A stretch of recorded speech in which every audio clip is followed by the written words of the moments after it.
So how was school today? Good. What did you do? Well, I did my midterm project on gun violence because that's what this city struggles with the most. When did you start realizing gun violence was a thing? 2020 when my friend Tyrone died.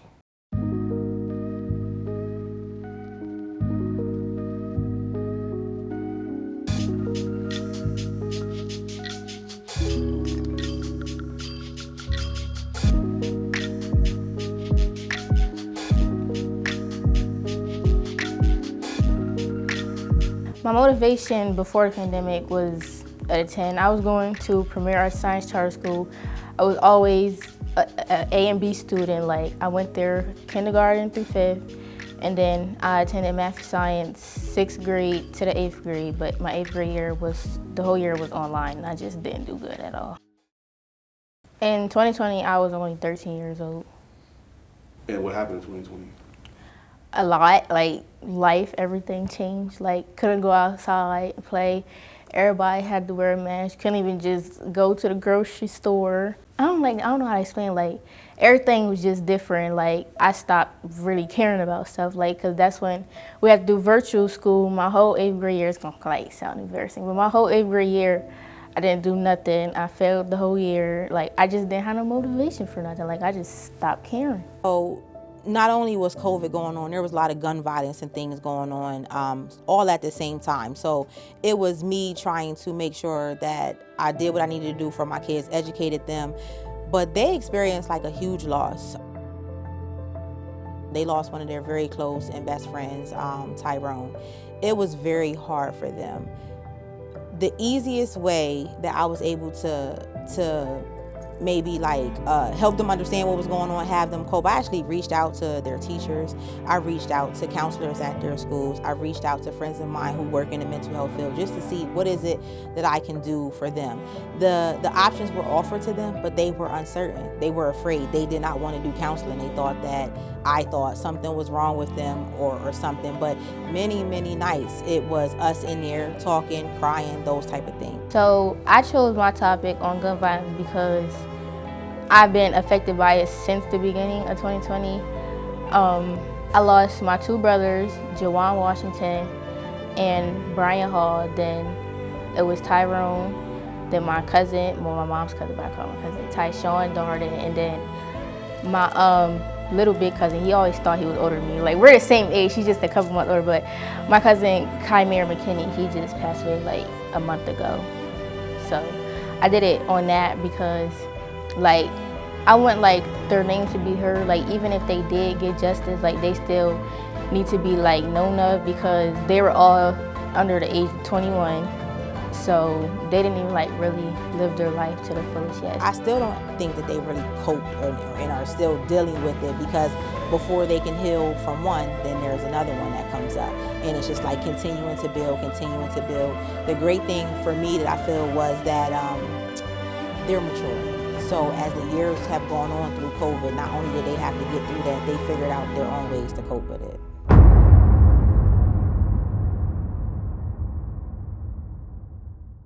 According to CDC data that was recorded in 2021, more than a third of high school students reported an increase of poor mental health during the COVID-19 pandemic. 44% reported that they persistently felt sad or hopeless throughout that year. The biggest change in myself through the pandemic was probably my mental health. What do you mean? What about your mental health? Like, I think it's changed from in the beginning. I feel like I was a more cheerful person, like more optimistic. Now I'm kind of like reserved and a little bit pessimistic. Before I was a lot more rambunctious, and now I say that I've calmed down some. Let's just say I was a lot more outgoing, you know. It will be definitely a lot more energy in this interview, but. Okay, so you had a lot more energy when you did the first day, but now you feel like you calmed down some. I've learned how to control it. Let's just say that. You know, it can still happen, but I like to suppress it more. Yes, the pandemic affected America's youth tremendously, and more specifically, Black youth. But just like a rose that grew from a crack in the concrete, So many young black people learned how to breathe fresh air by establishing dreams, new dreams, when nobody else seemed to care. My name is Janae. My name is Monet Bailey. Could you tell me one thing about you that makes you unique? One thing about me that makes me unique is I can formulate like different skincare products that'll help other people for a certain need without actually using it. I would just do research and put it together, and I'll have someone else use it, and what I expect it to do, that's what it will do. One thing that makes me unique, I think, is my ability to be creative in any situation. If you could change one thing about yourself, what would it be? I don't think I would change anything about myself. If I were given the option to, I think everything happens for a reason. I like me.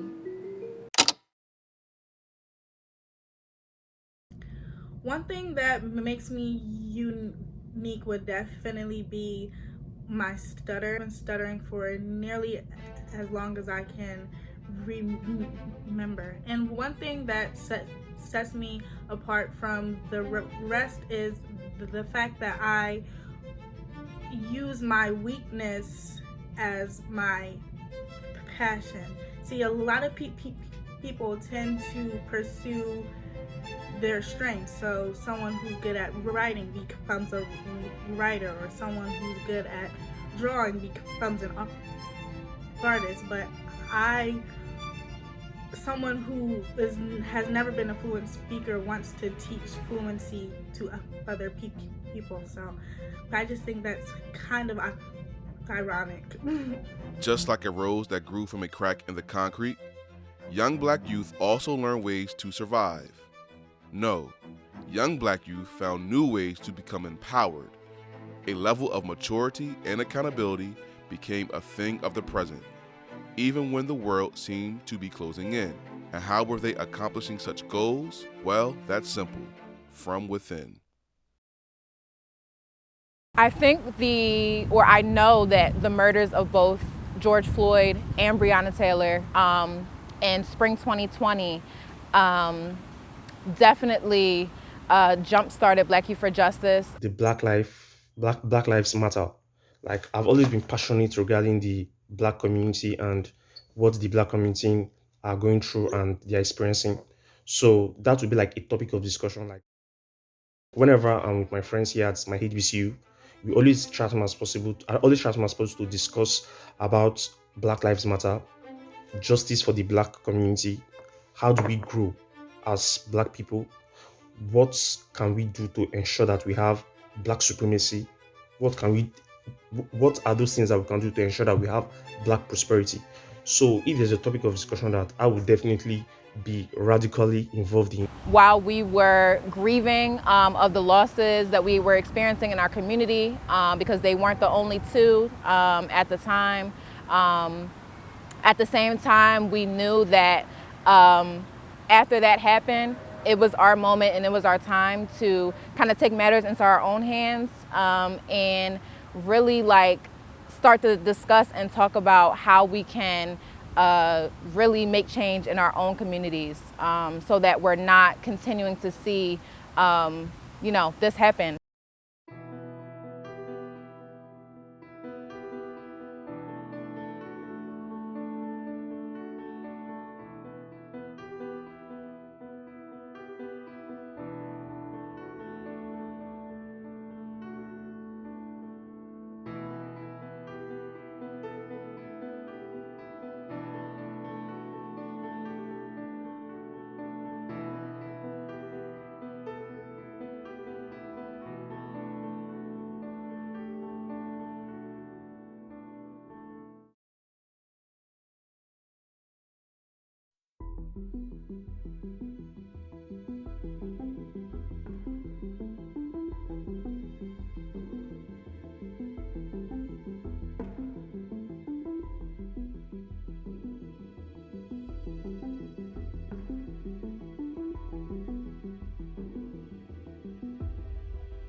my first thing with toxic, racist work environments is you don't deserve that.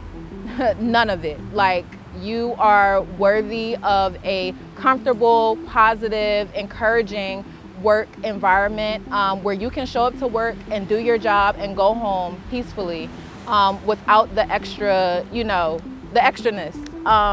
So I feel like just knowing that, for one, you are worth more than to deal with that in the first place. And I would say stack your money up and move on. I think while at the same time that it was a really hurtful experience and a really traumatic experience, I don't think I would change what happened because I think the reality is, once I experienced that racism and that discrimination and that retaliation, at a job that I had committed to for 5 years, I realized that, change was necessary. And personally, I don't think Black Youth for Justice might have happened the way it did if the Chick-fil-A situation didn't happen.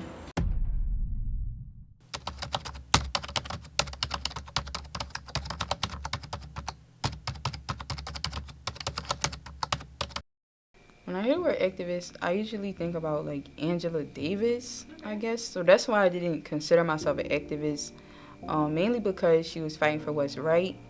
Even though I do back my business up a lot with everything from the facts and the benefits of everything, I just look at it as you're fighting for what's right.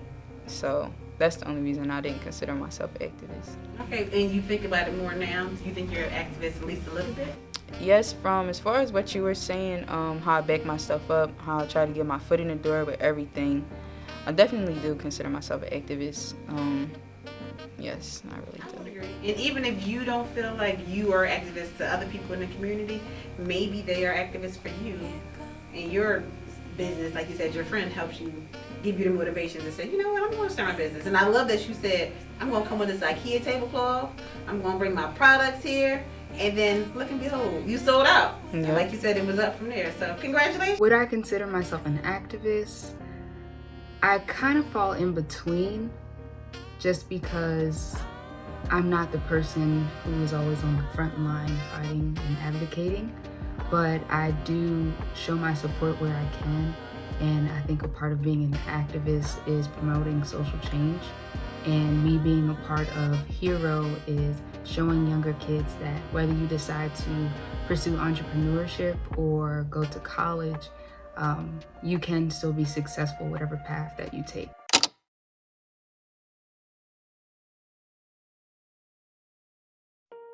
Diagnosis on it, so they don't know how to begin to treat it. Yeah. And I think that's where oftentimes that happens, because some of them will say, well, I didn't know that's why I act the way I do, or I do certain things, and it could be based on your trauma that you've experienced. But the traumatic experience. Yes, the traumatic experience that you've had in your life. If there's no one telling you that you've been through this, and this is where you are psychologically, mentally, then you don't know how to treat it. You don't know where you begin to treat it. Yeah. So I think oftentimes kids don't know, like we were just saying about introvert and extrovert. Yeah.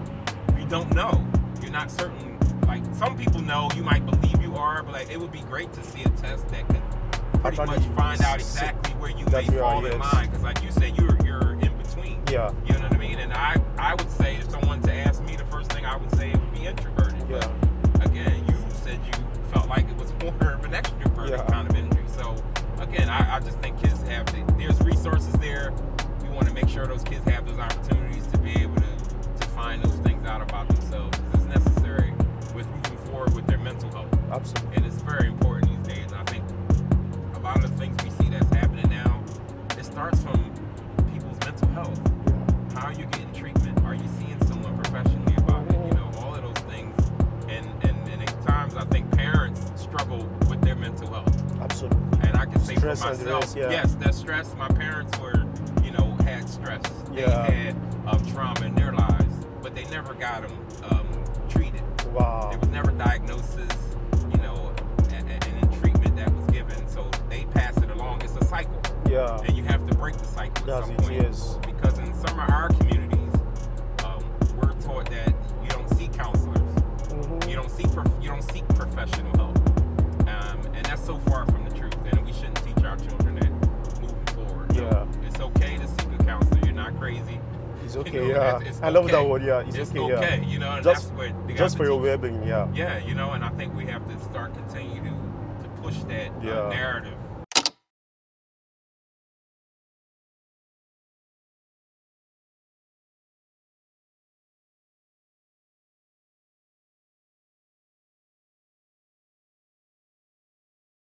Yeah, I mean, it affected me. It affected the way I made money. I think it affected everybody, really.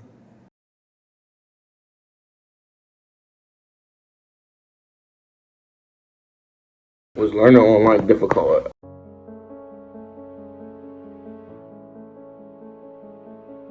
It was difficult at first, but then it got better as it progressed. The difficult things was me again attached to the online surface, learning online school, being on Zoom every day. Like, I didn't like that. I didn't like having to wake up early in the morning, getting on my computer, getting on Zoom. Like, it was irrelevant to me. Learning online was very difficult for me. It had its pros and cons, just like anything else. I would say the cons would be that it wasn't just for the last 3-4 months of my senior year, but also my entire freshman year of college, which was really hard adjusting to. You know, I missed out on campus social life,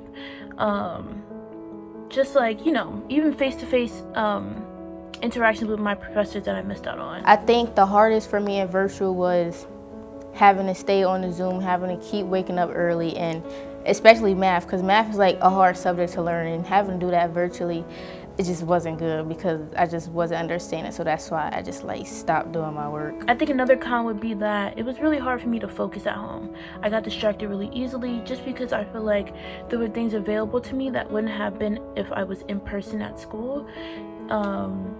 Just like, you know, easily as if like me picking up my phone and going on TikToks instead of paying attention in class, or laying back down and going back to sleep because I'm in my bed anyway, or being able to you know, go down to the kitchen and get food if I wanted to. Things that I would do that I wouldn't do usually if I was in school. I like the social part of high school, and it's better than just being on the computer all day typing and just watching your teacher on Zoom. And you can get help easier in class instead of just having to text them on Zoom where they can't give you that social in-person learning. That's what I'm used to. I'm not used to learning through a computer. So when the pandemic happened, I was 18 years old. I was a senior in high school. I would say my first reaction to the pandemic was that it would be temporary. We were actually going on our spring break vacation, so I was already in like a break mindset. I was like, I'm so glad we're going on a break because I needed it. I needed a mental break very badly.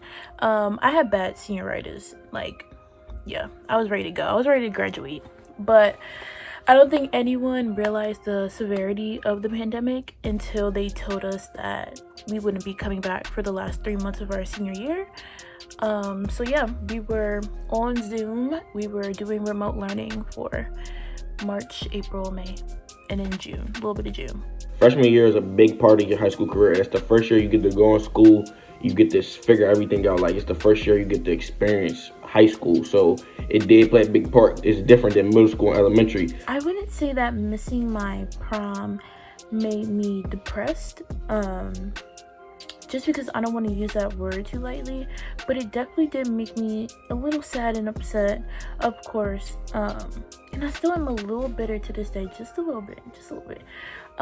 Just because I think it was hard for me to see other classes that graduated after me experience that closure that I didn't get.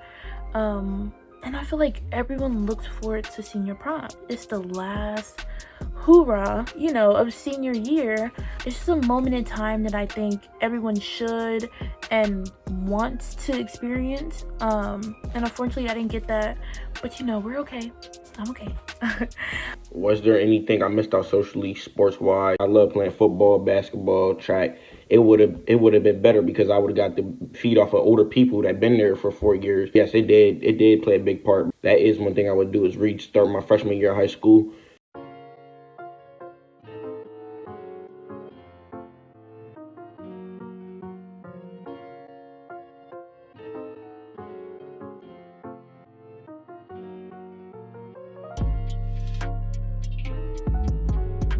So where are we and who is my son? We're at the Susquehanna Township High School football game against Northern. My son is Mason Early. He is a junior this year, and he is a linebacker on the varsity football team. We obviously were quarantined just like everyone else.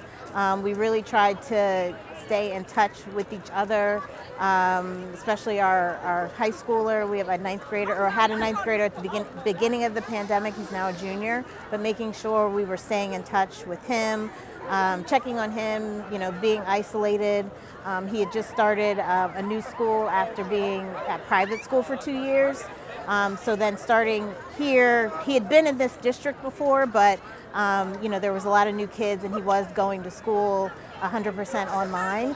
So making sure that we were keeping in touch with how he was feeling, how he may have felt disconnected from his friends, not knowing students that were in the class, and just, having a picture of someone, in the classroom and that kind of thing.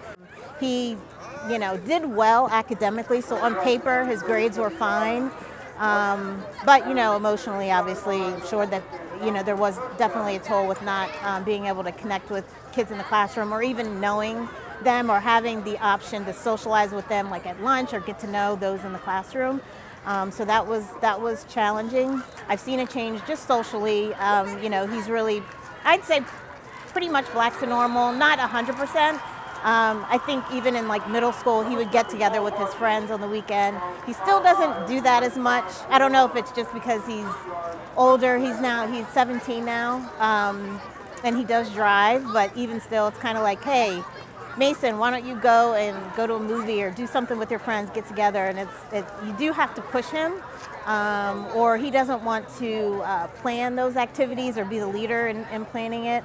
So he's back to normal, but there's still some things where I think they're just not used to, because it's been 2 years.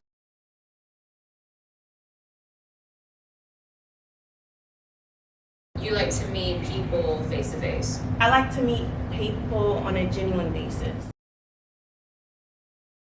What Shalisha was saying, I feel like the reason why it's so hard to make new connections post-COVID is because you don't know who someone else knows, and you don't know what their interest is with talking to you. So I always have my guard up on when I'm talking to someone, because I don't know who you are, and what are you gaining from me talking to you, and what are you gaining from knowing my background.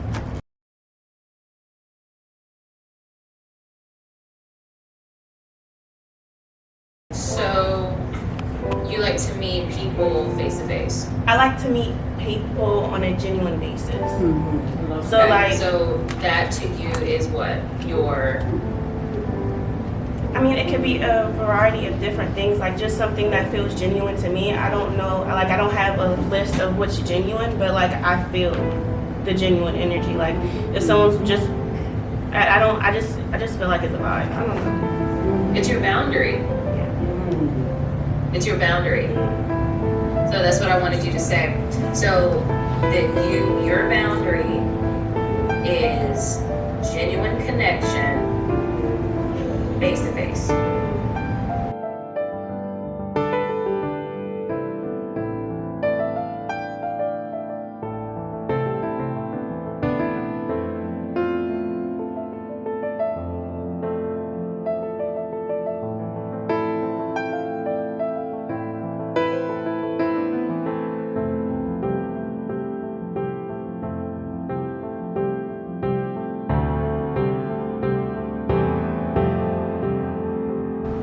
To get to know you organically. That's your boundary. Come on. Come on!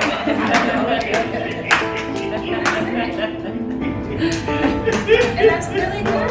That's that seems like one of your number ones.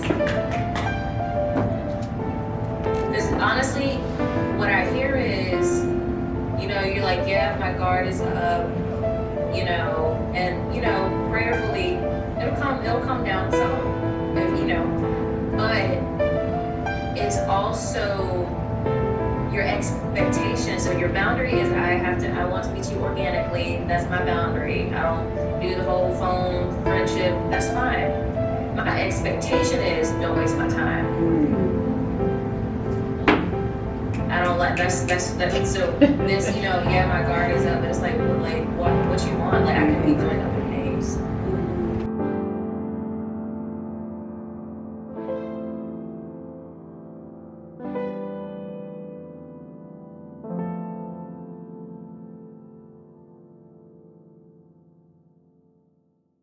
I think that first and foremost, if we don't build our spirits, then we're going to always, kind of be off of navigation in terms of who's right for us, who's not.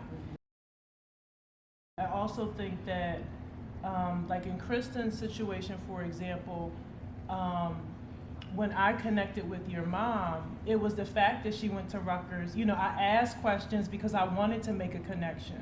And so sometimes people want to connect by asking questions, but that could be our age group because we have a 20-year gap, right? So maybe, do you agree that in our age group, we want to know, okay, give me a year, what block, you know what I mean? Because when we do that, it gives us that sense of, okay, we have something that we can, there's a fiber there that can be latched, right? Where 20 years later, that might be a trigger for that community, for our new community, right? But I think that, last night you brought the vibe. You were like, how about that taboo? Yes. Like you broke the ice. Yes. And I was like, oh, I'm so glad Kristen's here. It was like, did y'all witness that with me? Or okay, so it was kind of like Kristen brought the vibe, and then her vibe carried us to 1, 2 o'clock. She left and we wanted it to keep going, and so I think that sometimes people are asking questions because they want to know, you know what I mean, and they do want to build and then you just have some people who are really not genuine and want to know because the world has become more cliquish with social distancing, post-pandemic. We've become more we here, we even do it in the room, you know what I mean? It's like, okay, well, we here, you know what I mean? And it's not that we're against each other, but everybody just has their little space until the energy is open, the heart is open so that we can receive each other. So I wanted to just say that, hoping that, maybe that could bring a different perspective.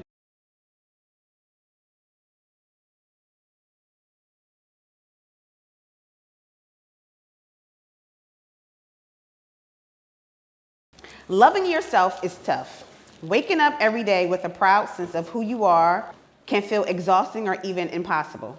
But we all know deep down we can be the very best version of ourselves when we love ourselves fiercely and freely. Sometimes it takes mantras and prayers and sticky notes on the wall and chats in the mirror to make self-love stick. Poetry can help too.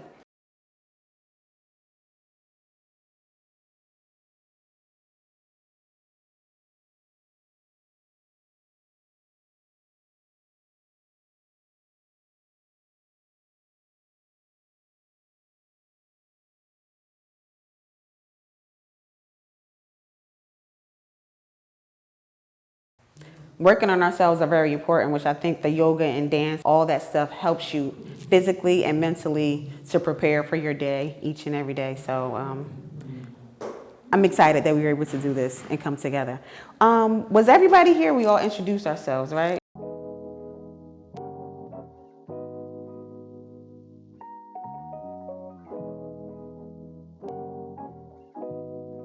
Self-love is a revolution that every atom in your body is marching for. When you hear that, what does that sound like? What does that mean to you guys?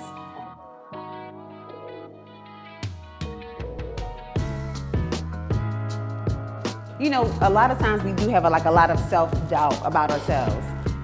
And why? Why are we so hard on ourselves? Why do you guys think we're so hard on ourselves? Personally. I saw another quote somewhere where it said, everything has a hole in it. Because because you can always let the light shine through. There's holes in almost any and everything that we do, but just try to keep shining your light through. It'll get through eventually.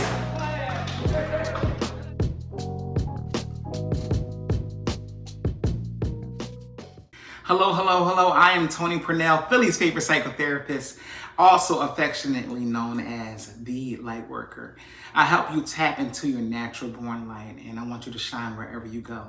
That's my mission, that's my vision for everyone I encounter. I want to say that this position has really been a unique one on how we do treatment, how we have really come to connect with our students. Anybody who has been in the healing profession or the helping profession, we really had to come up with unique treatment approaches. And so we talk about telehealth, we talk about teletherapy. Me personally, I also engaged in doing mobile therapy. And so my approach was kind of out of the box. We really had to tap into something that was non-traditional very quickly.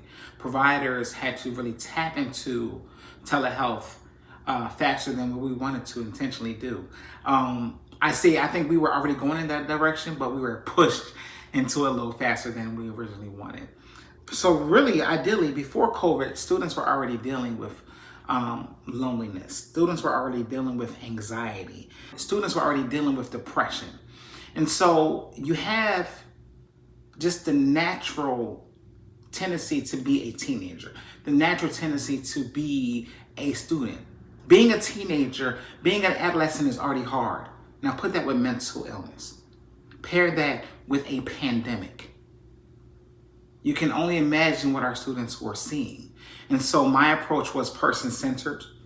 My approach was really specific to clients in the pandemic and still during the pandemic time. The biggest change that I could see in myself is, like before the pandemic until now, is that I guess I appreciate like going out more and just like appreciate just simple things. As a clinician of color, I really want to tap into the child's or the adolescent's or the student's natural born coping mechanisms, their natural born talents. If you are a parent, if you're a teacher, we really want to tap into their natural talents first. So as a parent, it makes me happy to know now that my kids are able to get back outside. They're able to enjoy the things, because being stuck in the house, it actually has some, I don't want to say medical effects, but my kids had to go through and get vision tests done. Like their vision changed drastically during this time. And I think it was because of being online in school. You're on the laptops all day, then you're in your phones all day. They really actually had some vision changes going on. So for them to be able to be outside, away from the phones, away from the laptops, those type of things, they're actually getting to go outside and enjoy themselves and be a kid and just get back out and experience being able to fellowship and hang out with friends. So yeah, volleyball has like gotten me back to myself, because when the pandemic hit, my sister, I always watched her play volleyball, and that's like what really encouraged me too, because like I was never like a cheerleading type. Like I don't like that kind of stuff. So I used to watch her play volleyball, and like especially in the summer league, like they gave me my own jersey, and I told them I would come play for them, which I wanted to in 9th grade, but I had to go to Carlisle. But I recently tried out for this year, and I was on the team. 3 of my happiest moments: when I started playing volleyball and running track. Oh my goodness, so 3 years I would say that I've been working with Kimora. I'll say this: she is a silent leader, in that her actions speak for her. She's not one of those kids that'll brag, she'll show you with her actions, right? So she's one of those kids that like people will underestimate a lot of times until she walks on the court and gives you the business, you know what I mean? And I appreciate that energy, because not a lot of kids who are at her level have that composure. They don't have that ability to not be so cocky and things like that. But so Kimora is she's just not that, you know what I mean? And I adore her very much. It's really an honor to be a part of an organization who holds true to its mission, holds true to its vision. So being a part of the team, being a part of this process to truly motivate any child, any student, it means the world to me. As a clinician, as a parent, as a uncle, as a person of color, we are truly living the mission, truly living the vision of, this organization.